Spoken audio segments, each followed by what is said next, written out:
che non c'era solo il nostro gruppo, c'era il periodo che c'era Baiugiu Piliu, poi ci sono stati tutti quei movimenti di dottore Meloni, eccetera. Era tutto un periodo che si faceva tutta una propaganda per la questione dell'indipendenza della Sardegna.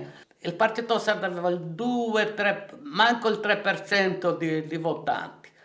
Noi non eravamo nel Partito Sardo, era solo una questione di spostare i voti dallo Stato italiano per la questione della Sardegna, era soltanto una cosa strategica, non che io mi rivedevo nel Partito Sardo, capito?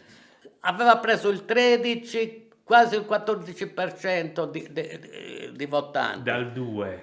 dal 2, che avevano fatto Mario Melisi come presidente della regione. La militanza la facevamo noi.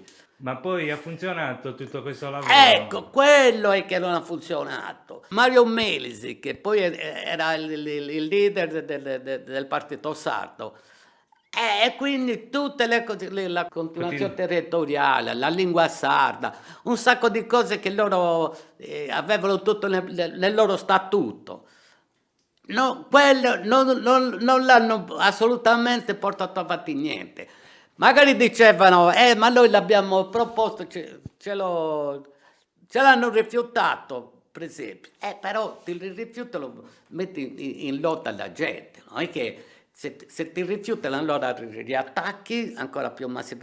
E invece sono completamente stati zitti. La gente allora queste cose le sentiva.